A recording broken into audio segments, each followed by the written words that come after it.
Hi everyone, welcome to the Raindance Film Club. My name's Anna Smith. I'm absolutely delighted to have you all here. So this is the Women in Short collaboration with the Mandy Network. And I should have a few of you joining me shortly. Yes, I see that we've got some of our lovely filmmakers assembling as I speak. I'll just give you a little bit of background before we all come together. Can you all hear me? Thumbs up? Yes, great. Okay, so about our sponsor before we get to our lovely guests. The Mandy Network is the world's #1 jobs platform for film and TV professionals with over 2.7 million members globally. They help emerging and established professionals find their next exciting job in the industry. Mandy also supports employers from the creative industries to help find the right talent for their projects, from casting to crew. And you can check out their website at mandy.com and create a profile for free. So hello to my lovely guests. I see you all coming here. We've hopefully had people watching the short films online.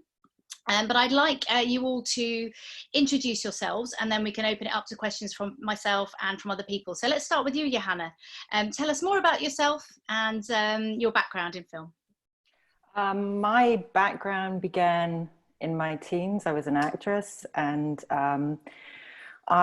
while jobbing for work, I ran into actually the Raindance Film Festival and started to volunteer there. And then the next thing I knew, I was running the British Independent Film Awards, and I ended up running the awards for 15 years. Wow. And then 5 years ago, I felt the need to leave and walked away not knowing what I was going to do next. Wow. And I've been kind of going through a journey of discovery, working in film in different ways, supporting people. And then most recently, 2 years ago, I started a new event called 16 Days, 16 Films, which is a female filmmakers initiative run by Modern Films. It was started with UK Says No More. It now has the support of the Caring Foundation. And the idea is that we work with female filmmakers on stories about ending any form of gender-based abuse or extreme inequality. And that's kind of the nub of it. Bravo, you do amazing work, may I say. And I was honoured to be a judge on 16 Days, 16 Films on the first year. It was amazing quality of work and such an important foundation. Let's move to Alice Seabright here, director of Strange Days, which, by the way, I absolutely love. Congratulations. Alice, would tell us more about your work.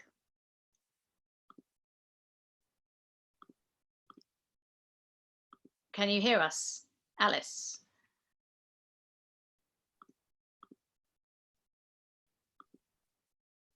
Okay, can you put your audio on? Can you see a little sign for audio? Is that working? Yeah, I can hear you now. Turn yourself up. Yeah, I can just about hear you, Alice. Okay, sorry, I had a little Wi-Fi problem. That's all right. We're all learning on the job with this Zoom stuff. Very difficult. You're quite quiet. If you can get any louder. I'll do my best. Is that better? A little bit better. Just speak up if you would. That would be amazing. Thank you. Yeah. So I started making films kind of in a really low-key way when I was like a late teenager and at university. And then when I left university, I didn't sort of wanted to go into film, but didn't really know where to start. And did lots of different jobs in film, kind of while I was making stuff and writing on the side. I did some editing. I worked for a producer, like as an assistant, and I worked in development, so like reading scripts and finding new projects for a producer.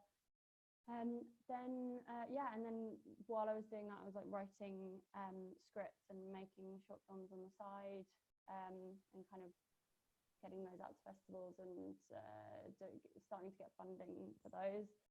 And then in the last couple of years, I've been doing TV work. So I've done some episodic directing and writing as well, like being in writers' rooms. And at the moment, I'm working on my own show now that I'm in the middle of writing. It's exciting stuff. Congratulations. It feels like an exciting time in your career, I guess, for you.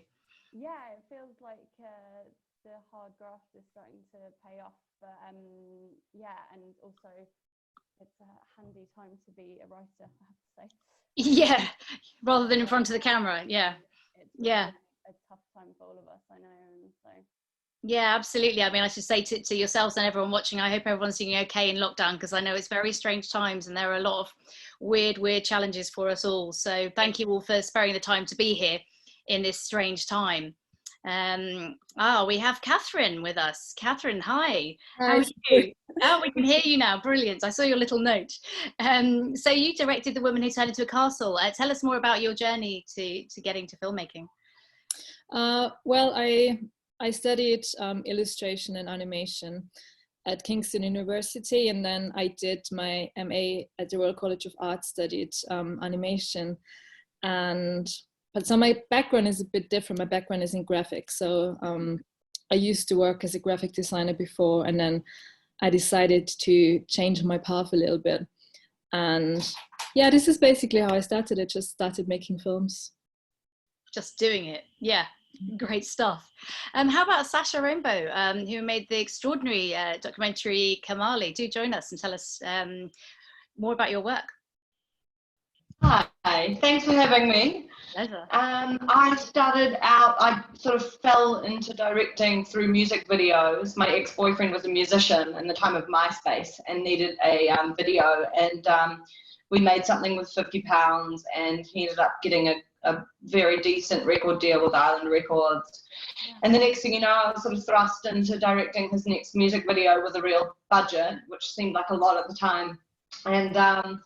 And really, that was probably about 8 years ago. And a few years ago, I really felt moved through different reasons to move into narrative. And I really didn't know how to do that and how anyone would sort of take a music video director and give them a budget for a film, or take me seriously really as a filmmaker, how to transition. So I came up with an idea to pitch documentary ideas to the bands who had music videos that they needed. I didn't know if it would work or not, but the two bands, Placebo and The Wild Beasts, both agreed and loved these ideas. And it was the first time I just was commissioned very snappily. So I think the universe wanted that to happen. And they both ended up being at least, one turned into a award-winning short film called Coffee and Latte, about two boys on one of the biggest electronic waste dumps in the world. And the other one was essentially a music video and a research trip, which led me to meet my protagonist of my film, Kamali, which won Raindance and was nominated for a BAFTA. And now I am actually transitioning into narrative, and I'm currently writing a scripted film. I'm very interested in how you can talk about the same kind of subjects, but in a very sort of highly entertaining way. So I'm taking the next step into the unknown. That sounds promising. I'm always impressed when people can sneak a strong message, serious message, into something very entertaining. So I look forward to seeing what you come up with there. Good stuff. Okay. So Daniella Cole, let's do join us. Thank you, our final panelist. So you come from a slightly different area of the industry. Tell us more. Yeah. Hi everybody, I'm Daniela Cole, and my background is in film critics and theory and history. So yeah, other side of barricade. And then I have a background as well in a little bit of production, organizing festivals, and writing about films, of course. And then I suddenly moved to Berlin, and I started to work for a sales company because I found out that this would be the perfect start for the more international work with the films. And I worked 5 years for a sales company called Pluto Film, and we deal and focus in art house film. We mostly work with the first and second feature directors. So we are used to take care about our talents, and this is where I am now. I think this is really interesting. We've got people from slightly different areas and have all come to it different ways. So I'm hoping that some of our lovely viewers who are interested in how to develop their careers, particularly as women, that we can be of some help for them and to each other as well. You know, it's all about sisterhood, right? So we want to talk briefly at the beginning of here about the current situation for women filmmakers, something that as the host of a feminist podcast, I've been asked about a lot in the last 12 months or so. And I'm sure we all are doing what we're doing because it's been, luckily, more of a conversation topic in recent years, and I think that's a really important thing. So things have improved slightly in terms of female directors, as we know, over the past few years, but it sort of went up to about 10% of the top 100 grossing movies in 2019 were directed by women, which is ridiculous. That's not something to celebrate, but it's actually an improvement. And sort of last year, things went a little bit up from there. So things are really slowly improving, but my gosh, it's certainly when it's at the top, things are really, really difficult. I think from what I hear, you see big studios reluctant to hire women, but certainly in the indie sector, Johanna, do you think things are changing and becoming more hospitable for female filmmakers? But yeah, sound up. I was on mute. I was following my rules. Yes. It's hard to remember to put it back on again, isn't it?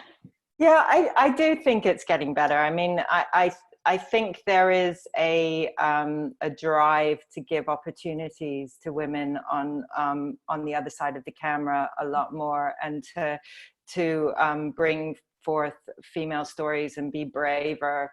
I mean, there was always this idea that nobody wanted to see these stories, or it was so niche. But then you start to see that when the money is put behind the stories to get them out there and for people to see them, some of the, a lot of films do very well. And so I think that, and also I think there's also the idea that women make different stories. Yes, on one level that's true, but also on another level, there are some extraordinary female genre directors that work. They may bring a different vision slightly, but I don't understand the idea that we're so different that there's a whole other audience. We're all human beings, and we're just bringing a different aspect to it. So, I mean, a lot of what the BFI and so on are doing to do with quotas for the money that they give out, I think really help. I think part of the problem, though, is opportunity. Before you get to a point where you are considered experienced enough to actually get the money or to do the job, there are only so many female sounds designers who have enough experience to work on jobs of a certain level. I think the real struggle is getting the opportunities for women at all levels of the industry, and that's something that we have to do very quickly. I worked on a production a couple of years ago, and we had all these, heads of departments had to be 50% female and or more, and it was very hard because everybody was being told the same. But then when you bring someone forward, sometimes they're not experienced enough for what you're trying to do, even though you think they're extraordinary. So it's a dilemma, but I think because we're having the conversations, and I don't buy into the whole quotas are, this positive discrimination doesn't work and all of that. I think it does. It makes people think. It makes people think about what the state of the industry is and what needs to change. I think that's absolutely right, Johanna. It's about tackling bias, isn't it? Whether it's conscious or otherwise, and making sure people are held accountable for those kind of snap decisions that they perhaps used to make and hopefully don't anymore. Sasha, you were nodding there when Johanna was speaking. Is there anything you wanted to add on that topic? I have a terrible poker face. You always know what's going on with me when I'm listening. Well, gosh, there's lots of things. One thing I'll say with Carmelie, I had read an outrageous stat that I think it's 2% of women composers are in employment. And I actively searched to find a female composer for the film who did an incredible job. And it took a lot more work on my part because there were several other people that were great. But that was really, really important to me. And so I think that like, it's not just defending the conversation, but it's also like actively in every opportunity that we get saying, okay, how can we create that opportunity? And I find this conversation so interesting because, you know, what is being a woman? You know, it's very hard to sort of say, female filmmakers have this and that, but like, what is it to even be that? And I always struggled with that question. But what I do know is, you know, I have made 2 award-winning shorts, and I think for a filmmaker in the early part of her career, I've done pretty well to prove, you know, how far I can go on my own. And yet, you know, I haven't had any opportunities arise yet to transition to either feature or scripted. You know, like I still feel like I'm fighting just as hard to like create those opportunities for myself. So whether that's because I'm a woman or because I'm in this stage of my career, I don't know. It's hard to judge, isn't it? Before I move on to our next panelist, I would like to say to people watching, do feel free to give us your questions, type them down, and they'll pop up and we'll answer them as we go along. But thanks for that, Sasha. Daniela, I mean, let's talk to you a little bit about this. In terms of from your perspective, and when you're getting films and selling films, are you seeing a shift? Are you seeing a difference? Yes, we do. We are talking about it recently a lot. I am meeting in my work a lot of festivals and lots of producers. So I'm, of course, the initiative 50/50 to 2020 is very, very strong. And it's changed a bit of thinking of sales agents, I think. Not a bit, I think it's changed a lot because the new stories are coming, of course, the new storytelling, and as well, we have to somehow, we have a need, or the people would like to see those stories.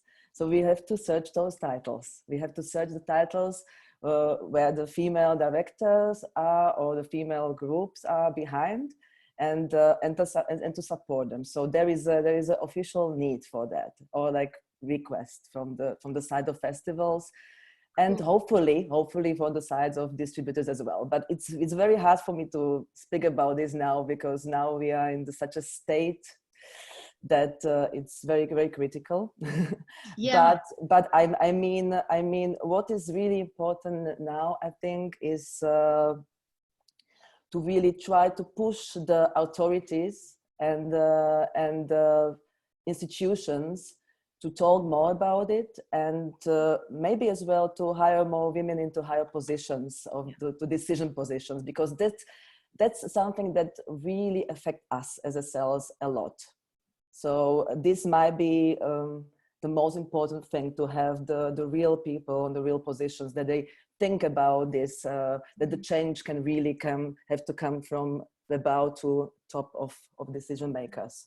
And the politics, of course. So everything is connecting our job. So yes. You mentioned 50/50 by 2020. Is it worth briefly explaining to people what that wonderful initiative is, if they're not aware of it? Okay, I'll try.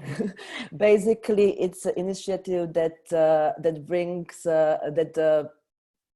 the festivals are they agreed that they will bring and they will equalize the number of the films directed by women and male and female gender on 50/50 in their program. For example, Gothenburg Film Festival already did it. They even, I think, had more than 50% of the female directors in their program. Well done, yeah. They did as well a very nice report of the 50/50 2020 in the Nostradamus report. You can download it on their website. And yeah, so the festivals are doing a great job here, I have to say, to support, but not only the the female directors and female producers, which are very much we are forgotten. We are forgetting to speak about female producers. Yes. But because I'm meeting lots of them as well. But as well, what I wanted to say now I forgot. It's so much in my mind. Well, there is that. Thank you for showing that. I mean, female producers is a really important point, because even though the numbers of female producers are better than female directors, it's still not exactly 50-50. And tell me if I'm right, but I think that research has shown that the more you have female producers, the more likely to have a gender parity on set. So you're going to have a more diverse and balanced set. Yes, I mean, it depends on country of the production or the co-productions that you are creating. It's always from project to project different story. I mean, but it's about the creative aspect. That should be the first point. But yes, I am meeting lots of projects, and I'm working as well with the female producers, that they're working with female directors and the whole female crew. So hopefully there is a balance there as well. Yes. Yeah, it's exciting, you know. On Girls on Film, when we speak to people, that there are always stories of these wonderful people working really hard for gender parity. There's a lot of organizations now who are doing it. I'd like to speak again to some of our filmmakers. Kathrin, for example, in terms of the opportunities that you've seen, what do you think that the industry can do to support women filmmakers more? I think mainly to be aware and actively hire women, because I remember when I was a student, I was never really aware of that issue. So I went to Kingston, where I did my BA, and I was pretty excited. But then we started. I remember in third year, we started going to studios in London, and what everybody of us realized was that most of the animators, the directors who got represented by those studios were male, and I found that so crazy, because we were like 60 people in our year, and I think there were only 5 male students. So I started like wondering, like, how is this happening? Why is this like even possible that so many females are studying, let's say, like animation or filmmaking? And then when you look at these animation studios, it just doesn't represent the numbers. And then I think it's definitely changing now, because when you speak to studios now, or if you look at the studios, there is definitely a demand for women, and studios are actively trying to hire women. What I find quite interesting, I spoke to a studio the other day, and they said that the clients that they're trying to find female directors. There is like this request, which is really, really, really good and very important. But there's also like always this issue where people are having like an excuse, or we can't find females, or we can't find women, where are they? And I think that's just a very cheap excuse, because there are so many like amazing female filmmakers. And I think you just always need to be like reminded, and when you hire somebody, you have to think about it, like that there is an issue, and to balance it a little bit. Yeah, I think that's probably important. That's right. I mean, if you look around, I mean, festivals like Raindance, but also initiatives like the Primetime Network, which is a database of women working in the industry. So people look around, they can find it. So I think it's really, you know, incumbent on people to do more than a quick Google, right? Which I presume is what some people are doing. Yeah. Alice, what do you think from your side? That how do you feel? How have you felt supported, and how do you think you could be supported more? Yeah, I feel like maybe I'm just blindly optimistic, but I feel like there's something happening right now, and it's really new, and it's really like we have to hold on to it, and we have to keep pushing it, and we have to make sure that it's like sustainable. But I do feel like something's shifting, and it's potentially quite exciting, because I think on every level, you know, there's festivals pushing for parity.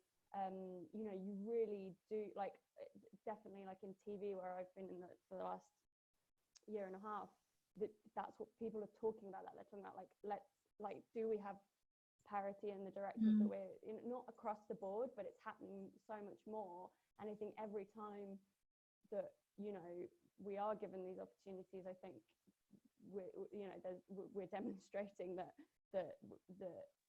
we deserve them, and that, you know, and so I think it's slowly starting to shift. And I think it's clearly proof as well that, back to, you know, the conversation about quotas or about active measures, I think those active measures are the only thing that have worked. Like, it, you know, the idea that sort of if you just wait, people, you know, like, bias kind of disappears naturally. It doesn't, because it's self-perpetuation, that, like, if someone doesn't get an early opportunity, they're not going to get a later opportunity. Every time you pass up, you know, every time there's a small bias in one direction at a low level, that accumulates over time, which is why you see, like, you know, film schools have pretty good parity and top grossing movies have, like, the worst parity. It's because every rung up the ladder, there's a cumulative effect. But I think that people are starting to see that and are saying kind of like, okay, well, it's not good enough to just hope that it will go away if we just wait, because it doesn't. It gets worse, or it stagnates.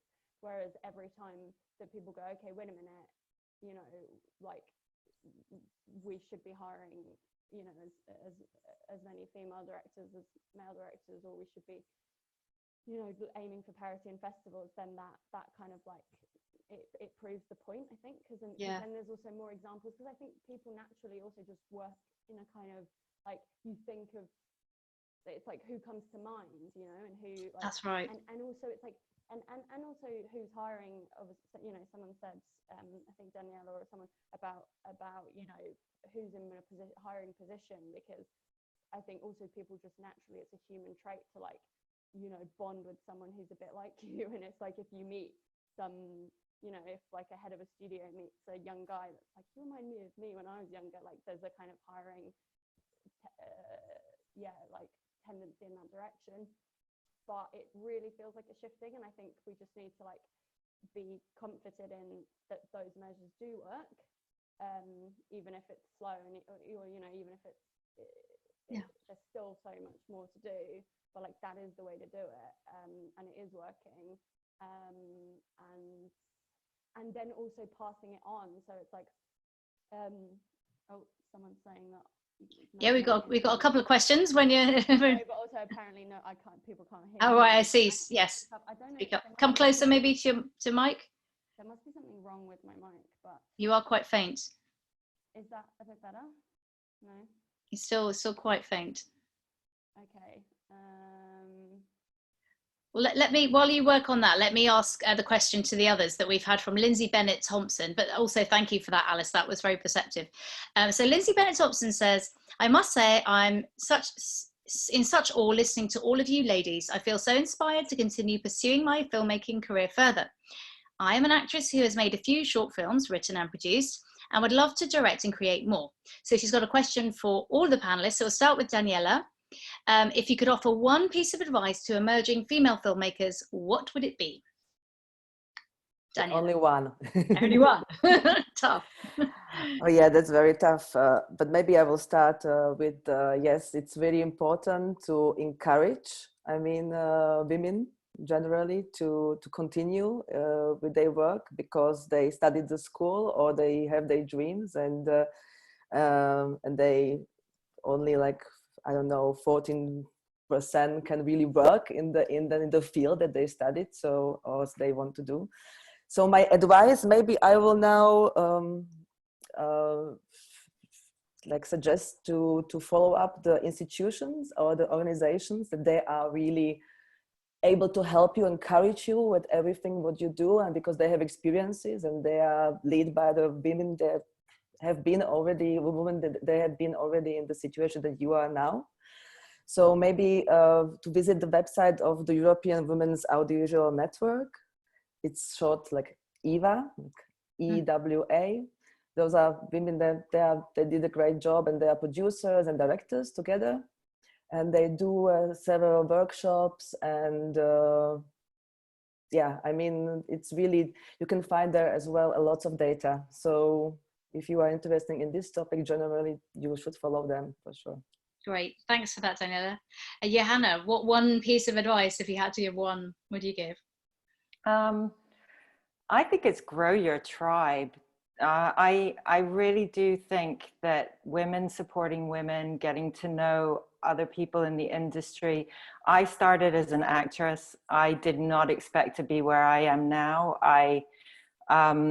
And I just kept walking through doors, and as a door opened, I'd think, oh, this is interesting, and I'd go through that, and certainly the growth of, say, something like Biffa was all about just meeting people and kind of supporting each other and growing a group that just got bigger and bigger and bigger. And I think we all need that kind of support, and people who aren't necessarily all like you, I think is really important too, but people you trust and people that go on the journey with you that you can turn to, and that work in the same area, like in film or in something creative or in some other aspect of film, but that you have a support system, because it's hard out there no matter what you do. I mean, I just spent 5 years kind of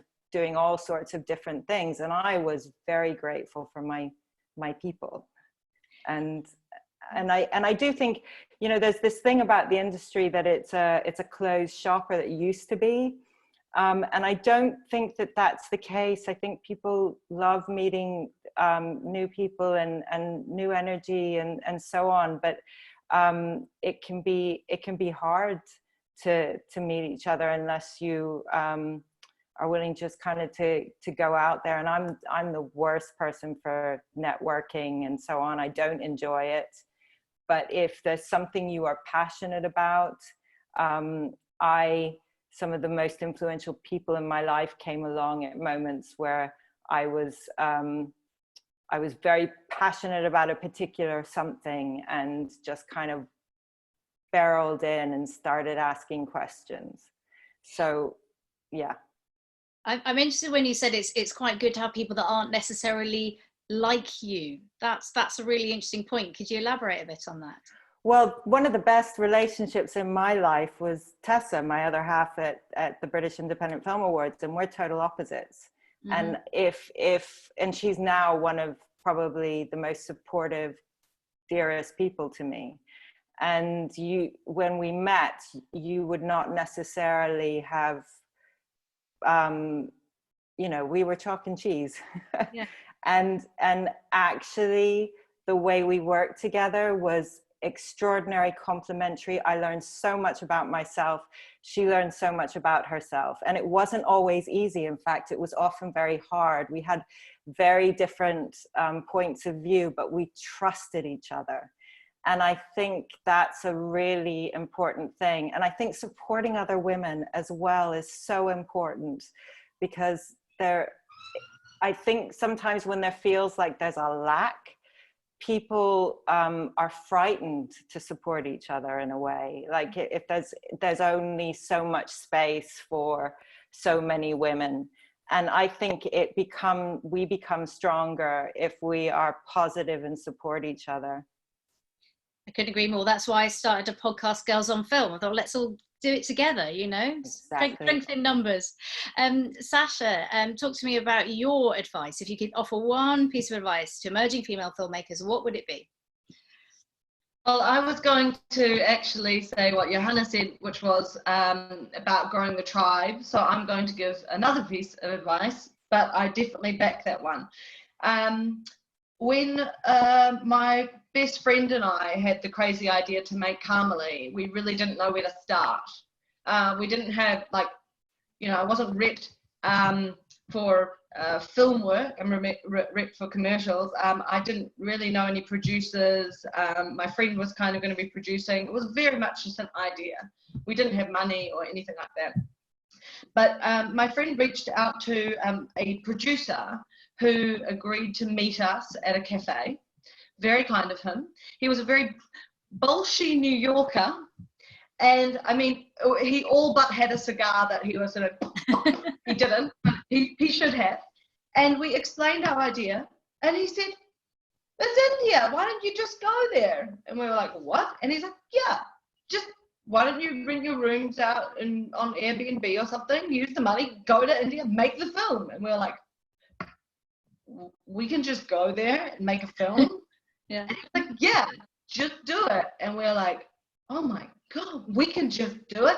And that was almost the best advice I've ever been given in my life. We borrowed money from her parents, my friend's parents. We managed to find a wealthy, generous friend who also donated some money for travel and accommodation. And we went there with a team of 5 people, and we spent just under a month there, and we filmed it. And, you know, the editing took a long time, but we just did it. So I think if you've got an idea, just do it. That's my advice. Just do it. That's an easy one to remember, and it's definitely true.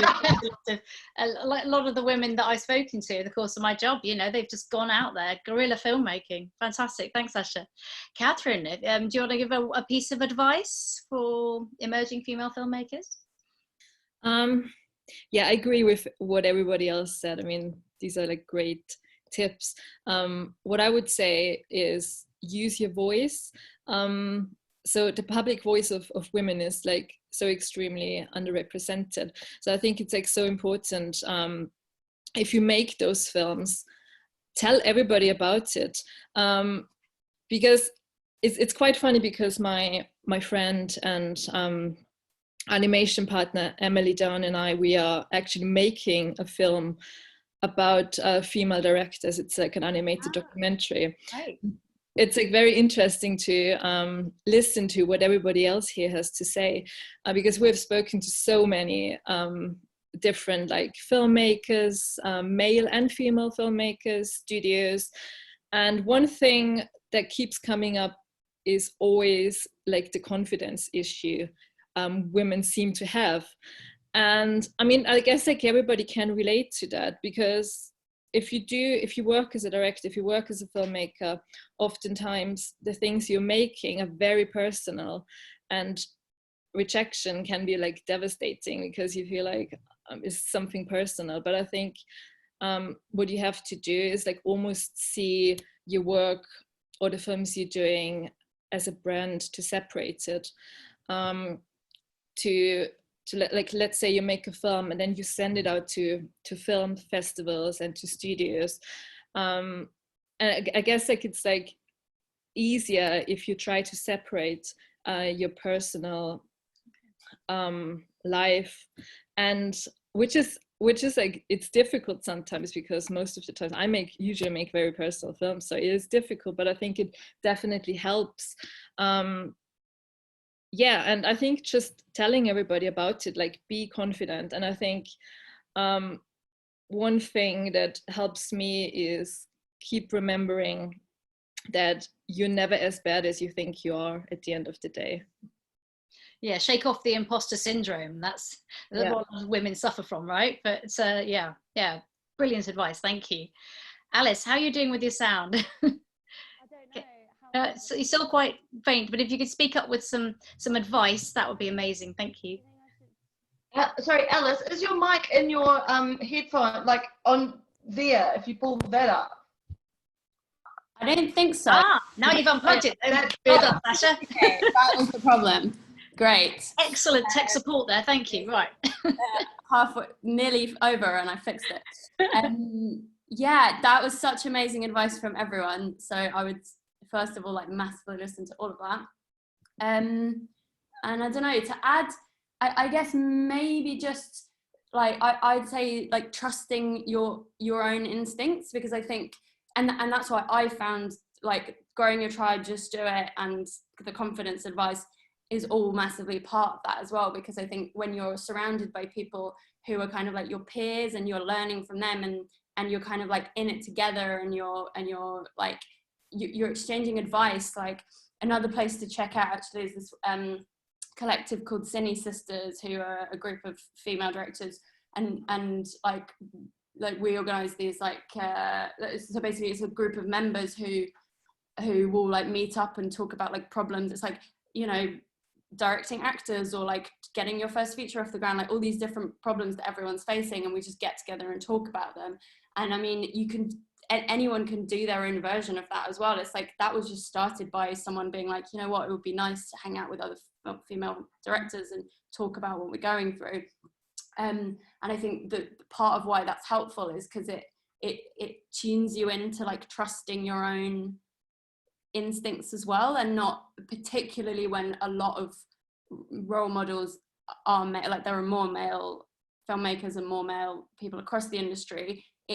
There's something about like just feeling like I don't quite know what I'm doing. I don't, you know, I don't, maybe the way I want to do it instinctively is wrong. And I think actually like starting from that place of going like, you know, trusting the way that you want to work, and it doesn't have to necessarily be, you know, the same as the models that we've been shown in the past as well.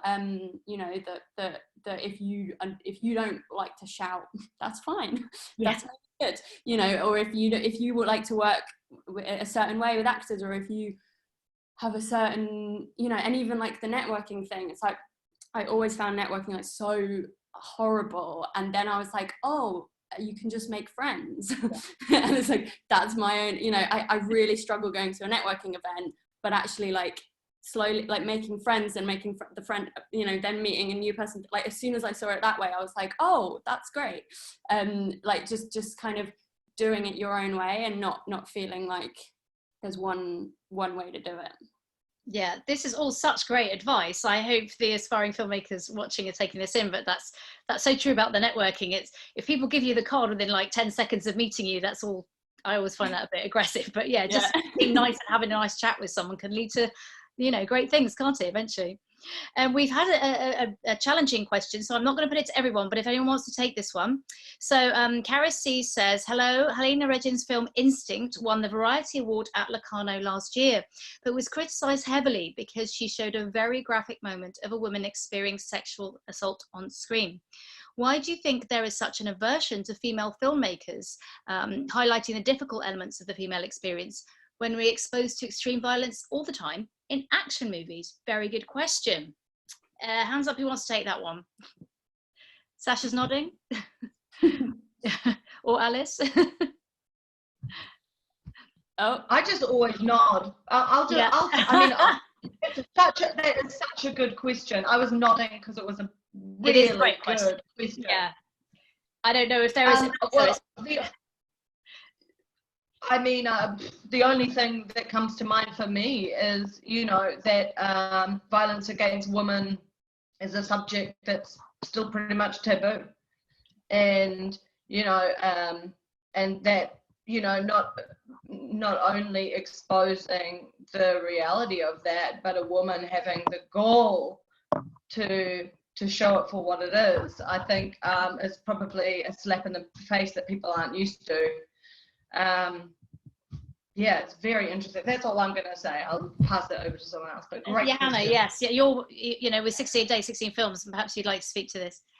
I think possibly on one level, I actually haven't seen this film, so I can't comment about the actual film. But I suspect on one level there is an intimacy in that. I think most women on some level have had an experience, and so it's much more intimate and in your face and much more visceral when a woman exposes that experience. And I think a lot of people find it difficult to see the reality of the situation. There was a filmmaker who won in our first year, Jaisha Patel, who made a film called Circle. She then went on to do a virtual film of a woman getting onto a bus full of men, and what it felt like to be someone getting on a bus full of men, a packed bus. And then they showed it to a group of men, and there were men, because they were so impacted by the experience of being stared at and being othered as a woman and being looked at in a particular way, that just had tears in their eyes because they had never known what that experience felt like. That is fascinating. So, yeah. Wow. So it's, yeah, I mean, the experience of encouraging empathy is hugely important to what filmmakers do. And yeah. I think there's also a fear when we first started 16 Days, 16 Films, and I started going around asking people if they were interested in partnering, there was a fear that it would all be very worthy as well, you know, and very heavy and so on. So there's definitely, as Sasha says, a fear of that subject. And as you've seen the films, there, you know, people tackle it from so many different levels, all very respectful, but they bring humor into it, so that in some cases, so that you can see that this is ridiculous. In other cases, they do smack you in the face, and in other cases, it really is just a simple storytelling about what happened. And there's so much ingenuity that is brought into it, but I think there's a lot of fear around it. Mm-hmm. Thank you very much. Now Claire has a question too for Sasha. All right, okay. So the first one is, how did you choose the subject matter for Cölle, and how did you go about finding your talented crew? And two, the feel is so cinematic. How did you strike the balance between spontaneity and anything more planned in the narrative?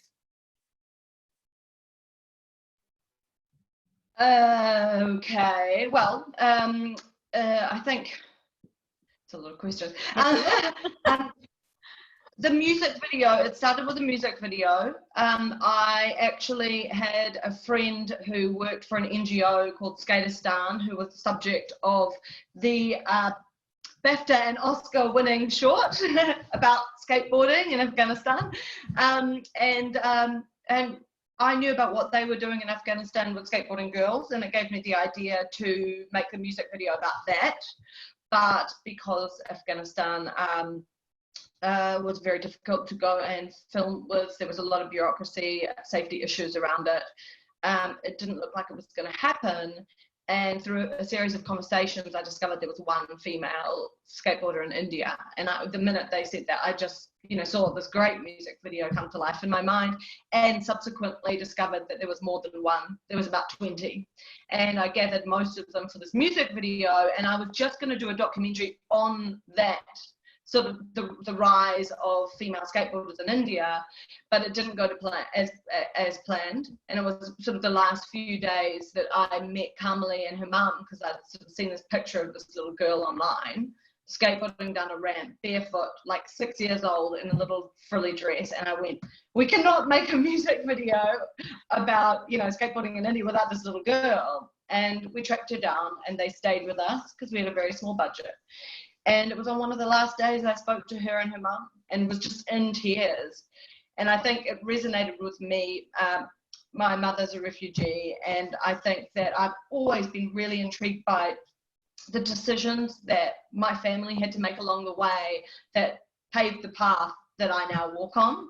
And I felt like when I met Cölle and her mum, I was like witnessing real time a woman struggling to make those difficult decisions in order that her daughter should not walk the same path. And so that's kind of like, I knew that resonated with me so much, and I needed to come back. And that's when we went on the crazy journey of trying to raise the money and everything. And my amazing crew, well, it started with me frustrated because I was meant to try and sort of cut what I had of the interviews, and I don't really know how to edit, and literally was like almost in tears. And a fellow music video director who I'm friends with, who does edit, was like, Sasha, this is just really difficult watching you like storm out into the corridor, or like taking deep breaths and trying to breathe. And he said, like, how about I help you, you know, cut a sort of a sizzle teaser. And thus a collaboration was born. He became the editor of the film, and we found so we brought everyone to India with us. So he came to and was DITing and editing at the same time. The DOP that came on board, Jake Gabby, I chose because he was really good at shooting daylight, and I wanted someone who could bring style, which is the third question, I think, into daylight scenes. And he had his own camera equipment as well, so we didn't have an expense for that and everyone came on board, like, we agreed to this for a minimum fee if you sell the film, or if it does this, then, you know, we'll get paid more. But basically everyone came on it for love, and so really everyone was there just to make a great film. And sorry, I'm trying to speak quickly so I don't take too much time. I think you kind of answered the cinematic thing, because you talked about your cinematographer, didn't you? And yeah. So great. Congratulations. Obviously that film struck a chord, as it did with me. Let's briefly talk to our other two filmmakers here. Kathrin, I mean, you mentioned collaborators before, but like, how do you decide who to work with? That's a good question. I think Johanna mentioned that before, that working with somebody who's like very different to you just broadens your horizon extremely. And I think that's so true. And I really agree with that. And it is difficult to work with people. It's not always easy, but I think it is definitely worth it, because if you work alone, you like find a way how you make films and it works. And then you're used to that and you know that it works, and then you keep doing the same thing over and over and over again. And then when you find somebody who's different, who is interested maybe in different themes and different topics and different way of working, I think then it gets like really exciting, because I get bored quite quickly. So I try to experiment with different mediums and techniques. And I think this is like, it's like amazing to work with other people in the studio together. And this is why I found it like so extremely amazing studying animation, working in the studio with 30 other like amazing talented people, and to see how they work and how they work differently. And then, yeah, I think you have to challenge yourself with each other. And then sometimes you just can't work with somebody and you don't know why. And I think that's okay as well. But if you find somebody who you can work with, I think you just, yeah, I think you need to keep going, and you really need to keep coming back to that. And yeah, keep working with different people all the time. And I think that's something that is very important. And this is how you broaden your horizon and start making different films, and keep yourself excited as well. Yeah. Good advice. Before I ask Alice the same question, I'll just say to the viewers, we've probably got time for one more question from you. So get going if you want to ask something. Alice, how do you decide on who to collaborate with?